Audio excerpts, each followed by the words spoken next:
नमस्कार किसान मित्रों, स्वागत है एमएल फार्मिंग यूट्यूब चैनल में एक और नए वीडियो में। आज हम बात करेंगे लहसुन के बारे में। हमारे अधिकतर किसानों की जो लहसुन की फसल है वो लगभग 100 दिन के आसपास की हो गई है। अब ऐसे में बहुत सारे खाद भी डाल दिए हैं, बहुत सारी मेहनत भी कर ली है, स्प्रे भी कर लिए हैं, लेकिन किसान साथियों अभी जब 100 दिन के बाद भी हमारे कई किसान साथियों के सवाल रहते हैं कि क्या हम सब इसमें पोटास का उपयोग जड़ के माध्यम से कर सकते हैं या फास्फोरस का उपयोग जड़ के माध्यम से कर सकते हैं इस स्टेज में। तो किसान भाइयों, जड़ के माध्यम से तो हम शुरू से देते आए हैं सभी। पोटास भी हमने पहले दिया है, फास्फोरस भी दिया है और थोड़ी बहुत कहीं मात्रा नाइट्रोजन की भी दी है। तो जब किसान साथियों हमारी लहसुन 100 दिन के आसपास की हो गई है, उस टाइम पे हमें जैसे मार्केट में बहुत सारे वाटर सोल्यूबल फर्टिलाइज़र आ रहे हैं, उस समय उपयोग करना चाहिए। लेकिन कौन से वाले वाटर सोल्यूबल फर्टिलाइज़र का उपयोग हमें किस स्टेज में करना चाहिए और कौन सी मात्रा, कितनी मात्रा रखनी चाहिए, ये कन्फ्यूज़न भी मैं आपका इस वीडियो में दूर करने वाला हूँ।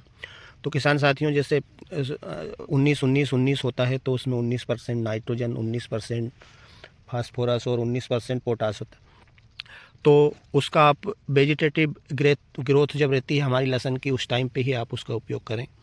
और उसकी मात्रा भी हमें लहसुन में ज़्यादा नहीं रखनी है, लगभग 500 ग्राम के लगभग ही उसकी मात्रा लहसुन में रखें, क्योंकि अलग अलग फसल में अलग अलग रिक्वायरमेंट रहती है। तो आप लहसुन में जब हमें वेजिटेटिव ग्रोथ बढ़ाना है उस टाइम पे आप 19-19-19 का प्रयोग कर सकते हैं। और साथियों, जब हमारी लहसुन 100 दिन के आसपास की हो गई है तो अब यहाँ पर हमें आप 05234 का जो है आप चयन कर सकते हैं। 05234 डाल सकते हैं। उसमें 0% नाइट्रोजन होती है और 52% फास्फोरस होता है और 34% पोटास होता है। तो वो यहाँ से आपको बेस्ट रिजल्ट दे सकता है। और साथियों, अब हम बात करते हैं 0050 की। 0050 में 0% नाइट्रोजन, 0% फास्फोरस और 50% पोटास होता है। किसान साथियों, उसमें हमें पोटास का उपयोग भी हमारी लहसुन में इस वाटर सोल्यूबल फर्टिलाइज़र का किस समय करना चाहिए। तो देखिए साथियों, आपकी लहसुन जैसे अर्ली मैच्योरिटी की है, अर्ली कम उम्र की लहसुन है, तो उस टाइम पे आप इसका उपयोग थोड़ा सा पहले कर सकते हैं। और या फिर जैसे 140-50 दिन की, 55 दिन की वैरायटी है तो आप उसमें जो हमारी सिंचाई करते हैं और उसके बाद जब हमारी लहसुन, ये मान लीजिए कि आप हार्वेस्टिंग के टाइम पे आती है, यानी कि एक आध सिंचाई और करेंगे और हार्वेस्ट हो जाएगी, ऐसे में आप उसका उपयोग कर सकते हैं। उसका भी काफ़ी शानदार रिजल्ट आएगा।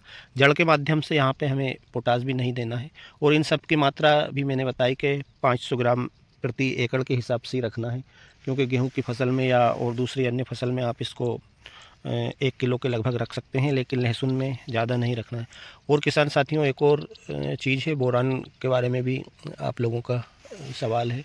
तो बोरोन भी हमें, एक बोरोन देखिए एक सूक्ष्म पोषक तत्व है, तो उसका भी आपको मात्रा का विशेष ध्यान रखना है। बोरोन आपको डालना तो है, बोरोन आप डालें और आप 0050 में या 05234 में मिलाकर भी बोरोन डाल सकते हैं। तो लेकिन उसकी मात्रा का आप किसान साथियों विशेष ध्यान रखें, क्योंकि उसकी अधिकता होने पर वो पत्तियां झुलसा देता है और कहीं ना कहीं हमारी लहसुन में नुकसान कर देता है। तो ऐसे ही है, जैसे आप उसकी लिमिटेड मात्रा ही रखें। जैसे कि हमारा नमक है, हम सब्ज़ी में डालते हैं, उसकी अधिकता होने पर सब्ज़ी का स्वाद बिगड़ जाता है। इसी प्रकार से इसमें भी है, उसकी अधिक मात्रा ना रखें, पत्तियां झुलसा सकता है। साथियों, अब बात करते हैं कि हमें उसकी मात्रा रखनी कितनी है। तो 1 ग्राम प्रति लीटर के हिसाब से रखें, यानी कि 20 लीटर की आपकी टंकी है तो आप उसमें 20 ग्राम ही उसका इस्तेमाल करें, इससे ज़्यादा नहीं, इससे ज़्यादा इस्तेमाल नहीं करें। तो साथियों, लहसुन के बारे में एक और चीज़ है कि हमें हमारी लहसुन की फसल में प्लांट ग्रोथ रेगुलेटर का या पीजीआर का इस्तेमाल करना चाहिए कि नहीं करना चाहिए। तो साथियों, मैं तो मेरी लहसुन में पीजीआर का इस्तेमाल नहीं करता हूँ, क्योंकि कहीं ना कहीं पीजीआर का इस्तेमाल करने से जो हमारा जो बीज रहता है और जो बीज की रखने की, और अगले साल जब हम उसको बोते हैं तो कहीं ना कहीं उस पर फ़र्क पड़ता है। तो पीजीआर का इस्तेमाल, यदि आपकी लहसुन की ग्रोथ ज़्यादा नहीं है तो आप ना ही करें तो बेहतर है, क्योंकि साथियों मैं तो कभी भी पीजीआर का इस्तेमाल करता नहीं हूँ। कहीं ना कहीं वो हमारे बीज पे जब हम बोते हैं उस टाइम पे इफ़ेक्ट डालता है।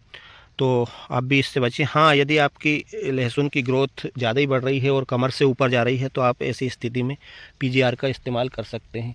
और ये भी एक भ्रांति बनी हुई रहती है कि हम पीजीआर डालते हैं तो हमारी गांठ अच्छी बनती है, हमारी लहसुन अच्छी फूल जाती है।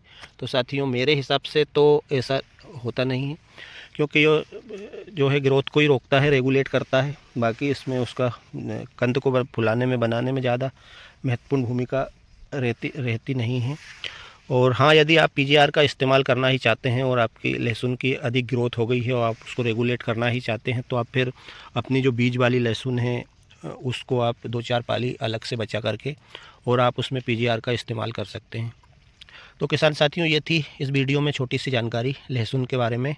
उम्मीद करता हूँ कि आपको जानकारी अच्छी लगी हो, और अगर अच्छी लगी है तो कमेंट के माध्यम से ज़रूर बताएं, और अच्छी नहीं लगी है तो भी, क्योंकि हो सकता है आपका ओपिनियन अलग हो, मेरा अलग हो, तो थोड़ा सा आप कमेंट के माध्यम से ये भी बताएं। और यदि आप चैनल पे नए हैं तो चैनल को सब्सक्राइब ज़रूर करें, वीडियो को लाइक करें, और अपने अधिक से अधिक लहसुन करने वाले किसान साथियों के पास शेयर भी करें। मिलते हैं साथियों अगले वीडियो में। धन्यवाद। जय जवान जय किसान।